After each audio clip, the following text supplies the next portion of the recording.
And it's showtime. How are you guys? Welcome to Pep Talk, Productive Environment Podcast, where we are going to discuss today how clutter is universal.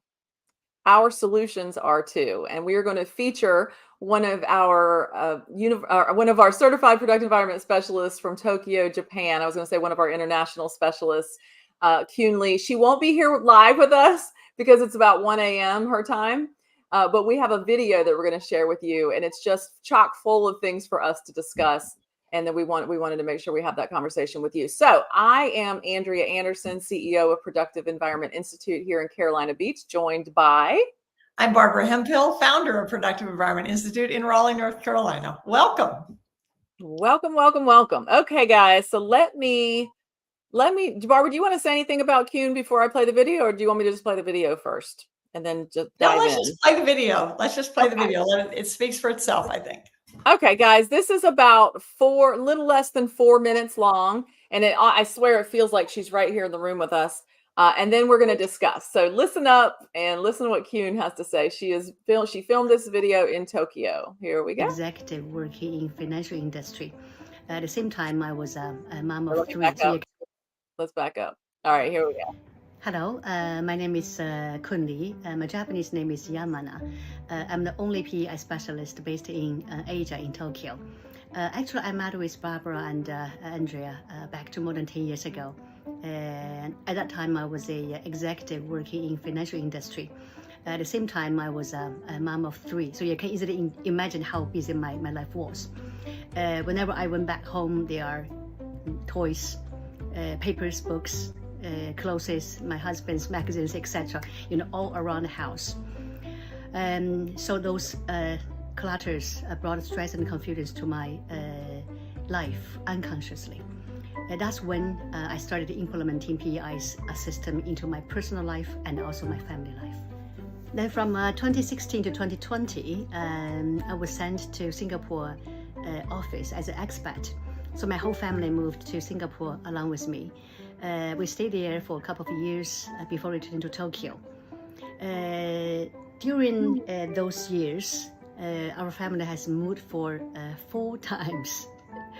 So every time we threw away a lot of things. I would call it a journey of my family's lifestyle diet. Throughout the whole process, the 3 core things of Barbara's philosophy guided me and supported me. Thank you, Barbara, for that. The first one is the clutter is postponed decisions. The second one is have nothing in your house unless it's beautiful, useful, and beloved. The third one is your best decisions are based on love and hope, not fear. My career journal has also been guided by Barbara's teachings. I started my own business in 2020. The company's name is called Productivity Garden. At the same time, I also joined a cosmetics company as a CFO, executive board member. Started being involved in cosmetics and well-being business. This company's name is called Hollywood Cosmetics, which is a very old company in Japan, has almost 100 years history.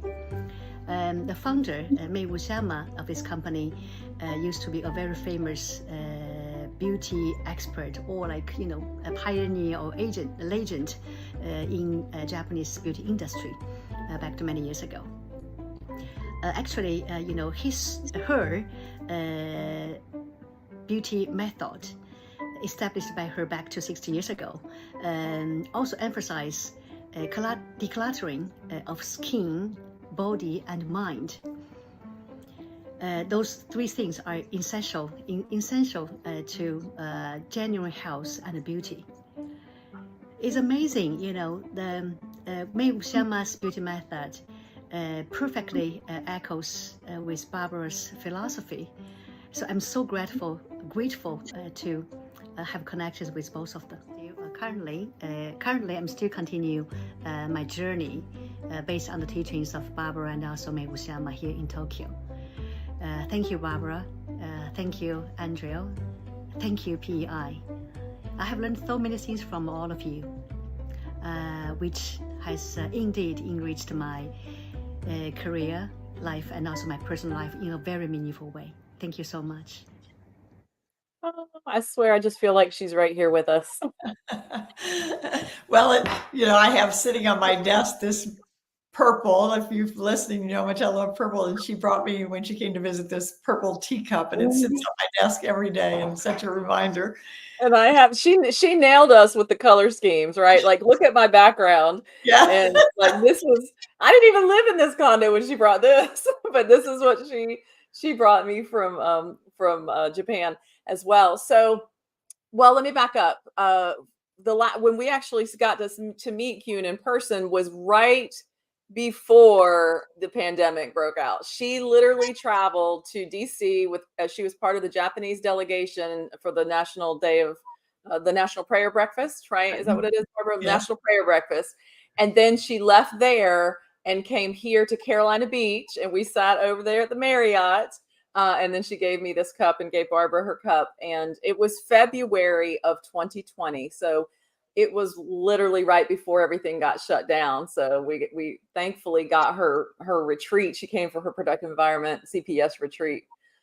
So anyway, what the biggest thing I get out of her talk, out of Kyun's talk, is that clutter is universal. Did you hear her? She said, my kids' toys, my husband's magazines, my paper clutter. So she was dealing with the exact same thing that people all over the world deal with when it comes to clutter. So Barbara, what are your thoughts on that? And you've traveled and you've had lots of international clients and things. So what do you want to say about that? Well, I think it is the truth that clutter is universal, and it comes in many forms. But what is so intriguing is that you can apply the clutter is postponed decisions literally to any type of clutter in your personal or your professional life. It doesn't really matter what it is. And that brings up the issue about why is this so hard? Why do we struggle with it? And I think one answer is very simple, which is we don't learn it. We're not taught it anywhere. I think that generations ago, it was taught in the family. And it also, many of the problems in our universe today are related to the breakup of the family. And I think clutter is another example of that, because as children, I'm not, you've heard me say, I am not a naturally organized person by any stretch of the imagination. But I grew up in a family where it was illustrated. My mother, we lived in the second floor of a tenant farmhouse. There were 3 rooms. There was 4 of us. The living room couch, when it broke into 2 beds at night and became the beds for my brother and me. And my father was a dairy farmer and grew crops. And so our family grew up with systems. I can hear my mother saying, if you're going somewhere, take it with you. Don't leave the clutter lying around. And then when we began to see single parent families, we began to see dual career families. And suddenly, and we all know it's easier to do things ourselves than it is to teach somebody else. I mean, that's just the way it is. And so if you weren't born organized, which not a very small percentage of the population, I think, that's born organized. If you weren't born organized and you didn't learn it in your family, if it wasn't role model to you, we certainly don't teach it. I remember, I don't know, maybe 25 years ago, I had a client who was a pediatric surgeon. And we were organizing the magazines in his office. That was back in the days when you'd go in. Now, not so much because it's digital, but back then, I'd literally go into offices where there'd be piles of magazines. And we were sitting in his office looking at those magazines and looking at our system, figuring out how to solve that. And one of the things we came up with, which is a solution that we talked about, our solutions being universal, a solution we use today. Now it's not paper, but it's digital. It's the same principle, which is what we call just-in-time reading. So it's like, okay, if you save all those publications, whether they're paper publications or whether they're digital publications, and you just save the publications, what are the chances you're going to go back and read them? Not likely to happen at all. And the other thing is, if you do read them, at least in my case, and I know I've talked over with other people too, that if I read the article now, but I'm not doing anything with it now, the chances are I'm not going to remember it. I'll read it and say, oh yeah, that's a great idea. But when that situation comes up, I don't remember that I've read it, or I don't remember how to find it. And so it was really worthless. So that was where just-in-time reading. So we literally physically went through those magazines, tore out the articles that he was interested in, and created one of our finding systems for those articles. So they were organized by when they would be useful, so that if he was going in to do a particular kind of surgery, he could look up the articles that he had. And I will never forget how excited he was about that, because literally that could mean the difference between life and death. I mean, going into a particular surgery on a child, and he was able to review all the latest stuff before he went into that, it could mean the difference between life and death. And he was just so excited. Yeah, it's amazing just having a simple system. So wherever you guys are watching us from, do you remember any systems that you were taught when you were growing up? I was thinking as you were talking, Barbara, I never say this, but I also grew up on a farm, not in Nebraska, in Ohio. And it wasn't our farm. We lived in the farmhouse on hope I get this right. Mom is in the green room in the background, so let me know if I'm wrong. But we lived in the house. It was a farmhouse on a farm that was a working farm, but it wasn't our farm. So did I get that right, Mom? Shake your head. Okay, yeah, she said yes.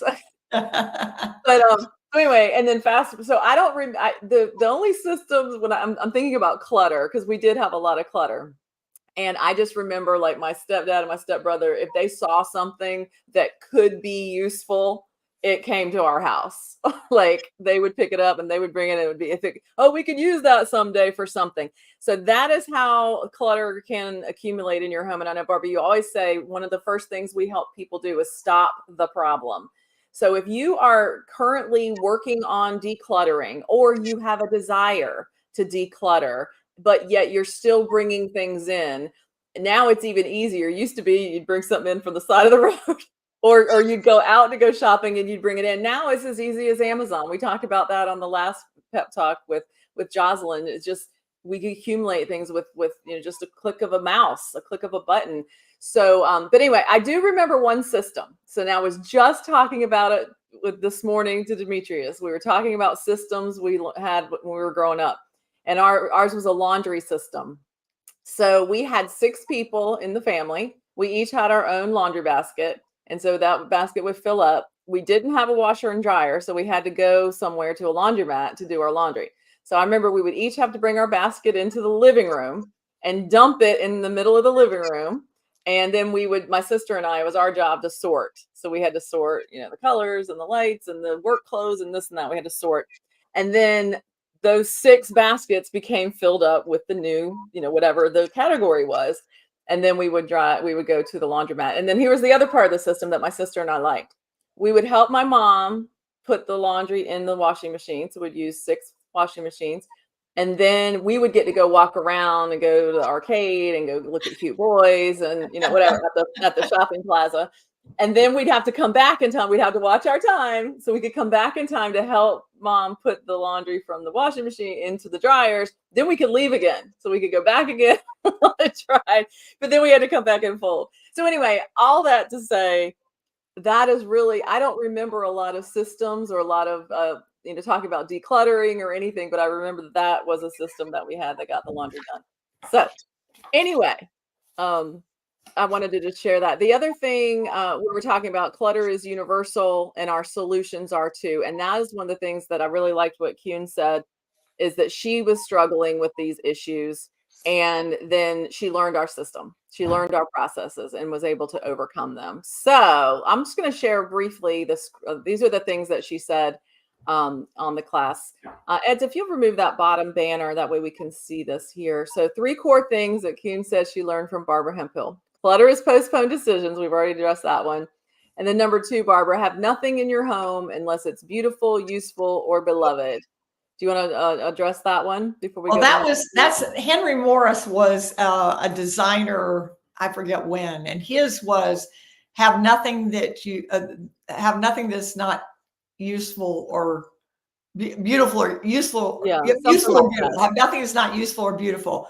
Mm-hmm. And I added loved because I thought about there were things that weren't beautiful and they weren't useful, but I love them. Often it was because it was something that a child made for me or something that brought back a memory. So I did a little adaptation of that. I like the adaptation, and I know that Marie Kondo talks about if it doesn't spark joy. That's her that was her Right. phrasing. And you said, well, was it you that said, or somebody said, well, my client says I have a toilet brush and it doesn't spark joy, but I don't plan to throw it away. Right. That's why I like this statement, because it includes the word useful. Okay. Yeah. So that's good.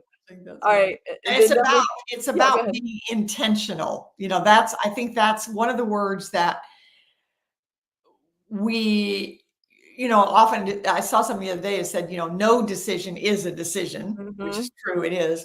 But it's about being intentional. And when people come to my home and my office, I can walk them around and everything in it has a story. Everything is there because I have a story behind it. And it just makes me feel so wonderful.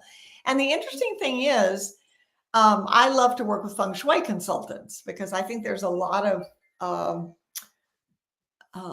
wisdom in that. And I've noticed through the years that things change, that something that was beautiful to me once isn't, or something that was useful.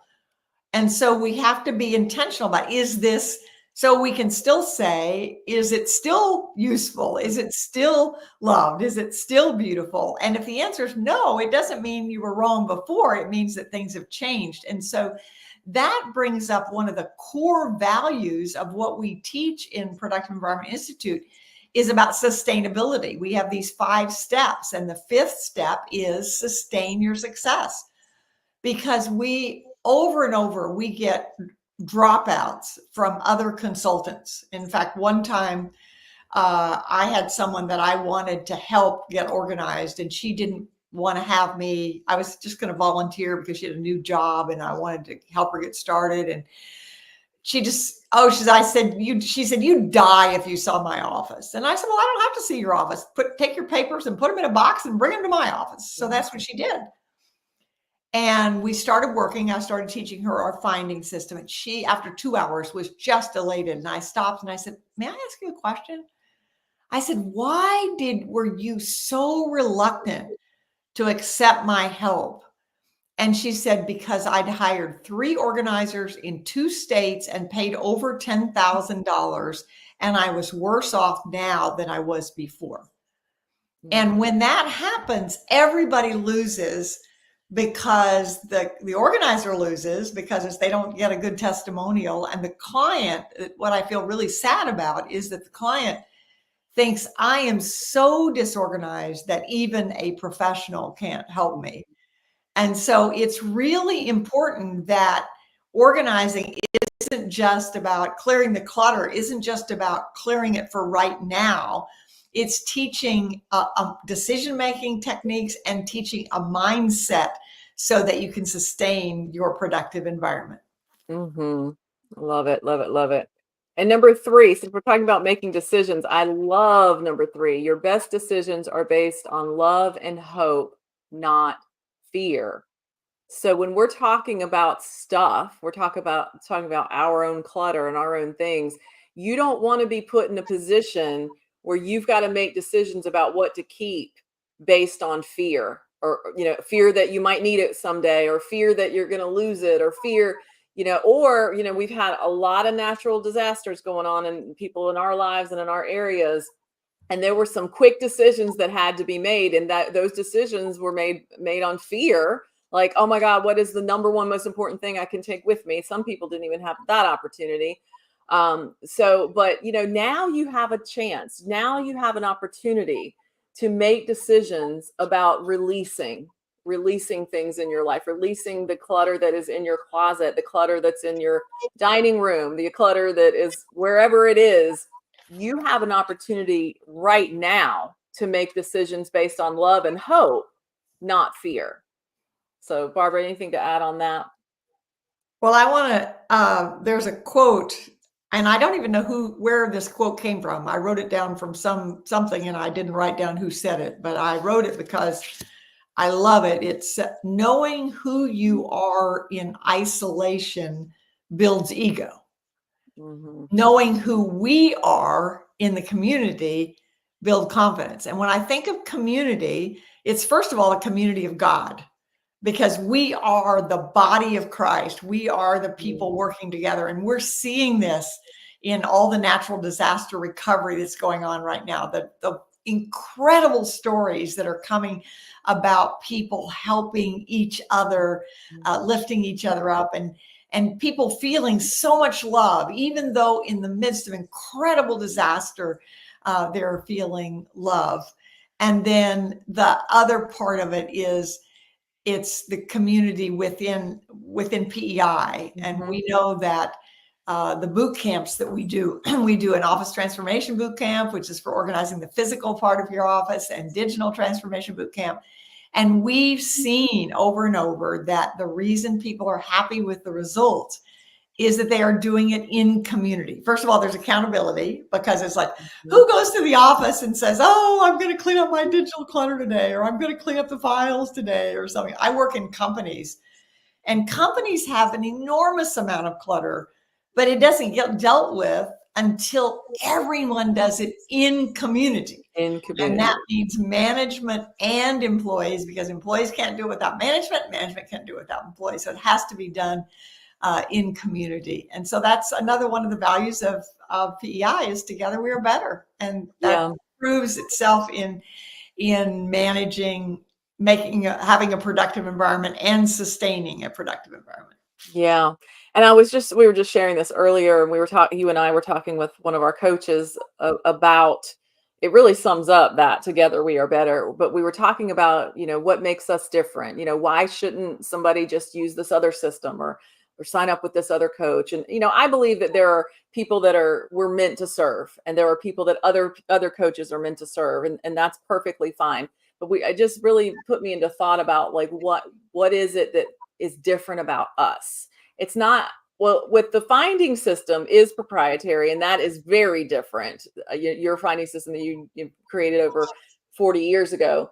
Outside of that, there are things that we teach that are very similar to what other people teach, right? And so what is different? Why do people love our boot camp so much? And I really feel like it's not the strategies, it's not the tips, it's not the steps. Those are helpful, yes.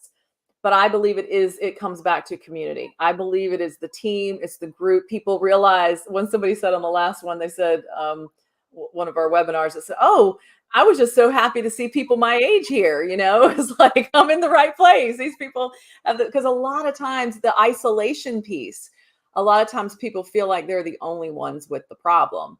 And when you come together in a community and you can see you're not alone, it's really, really helpful. Go ahead. I also think a large percentage of the people that work with us have ADHD. Some diagnosed, as I have been, others not diagnosed, but we do live in an ADHD world, which means stuff is just coming at us from all directions all the time. And so accountability and staying focused is really, really important. And if there are people who have degrees in like chronic disorganization, and one of the things they teach is something called mirroring. And mirroring simply means that you sit with someone else who's doing something and you do it with them. You're there with them. And I use that technique. I mean, I work with virtual assistants, and I will say to them, okay, I'm working on this project. I just need you to be here, because if I know that they are there, that I can go to them, And I also, and Andrea knows this, I solve problems by talking. And sometimes it probably drives people crazy, but that is, as I'm talking it out, that's how I solve the problems. And so this community factor is so helpful. And also there's so much shame. You know, we have clients on who've been very successful in their careers, accomplished amazing things, built companies, done teaching, have a career, all kinds of things. And just think, oh, you know, nobody could be this bad. And then when they see other people struggle with it too, it's like, wow, you know, I'm not alone. And Yeah. community is wonderful. And I think that the other piece is not just community of like us just hanging out together. It's we're actually creating habits and working. We're actually continuing the implementation. Our boot camps, if you think about boot camp, where that came from, right? Military, right? It's like that's the beginning. The boot camp is the beginning. That's like you're getting out there, you're getting in shape, you're getting that training, you're getting that endurance. That's the beginning. Then comes the journey. Like, can you sustain it? Can you keep going? You're just scratching the surface with the boot camp, which is a lot of fun and a lot of good. You know, you can make really great progress in about 5 weeks, but it's after that. And I think that is also what differentiates us, Barbara, is that it's the after effect. It's our SOAR program, which means systemize, organize, activate, and relate. So that brings in the community piece again. And that is where it is ongoing. They get access to our virtual assistant, they get access to Eds, they get access to our IT person, they get access to Barbara, to me, to each other, to our certified protected environment specialist. And we have scheduled times that we work on continuing what they learned in the boot camp. Go ahead, Barbara. Sorry. Well, I think what I wanted, you mentioned the last in SOAR is relate. And in fact, that's the most important. I mean, organizing in and clutter clearing in and of itself has no value. The reason you're doing it is to accomplish something. And one of the other things that's come out of all of the weather tragedies that we've seen lately is the importance of relationships. That is, in the scheme of things, when people lost everything, the first thing they would say is, we're alive and we have each other. And so it's about the relation. And I think in this day of AI, where there's so much uncertainty, to just be able to relate to people in a real way is just so important. Yeah. I love it. Well, as we wrap up, I want to share one more thing that Kuhn said that I just really love. She talked about, because she's in the productivity and organizing business, and she's in the beauty business and the skincare. And when she said that her mentor in the beauty business talks about the decluttering of skin, body, and mind, it's all related. Yeah, it really is. And it's all about and actually, Andrea, it was your mom, Marge, who found this for us. She said in the 1951 movie, The Day the Earth Stood Still, there is this quote: "We don't claim to have reached perfection, but we have a system and it works." And I thought, that's us. I mean, we do have a system, it works. And not only does it work, but we continue to upgrade it, we learn new things. And the people who've been in the boot camp, in fact, we're doing a digital boot camp now, where we invited people who were in the first digital boot camp to come back, because we had upgraded what we're doing. And we use system for saving you space, time, energy, and money. And think about makeup. Back in the days when I organized people's homes, one of the biggest issues was the makeup that women had in their bathroom, because you would buy one thing. It's like, if you buy this extra one, you'll get this one free. And so we come home with these makeup bags with all these things. It's like, oh, I can't throw this away. It's beautiful and it's expensive. And you use the lipstick once, and then you're just like, oh, it's not the right color for me, but you didn't want to donate it. And so you put it back in the drawer again. So when she says the decluttering of skin, body, and mind and makeup, it's like, yes, I observed that firsthand. That's right.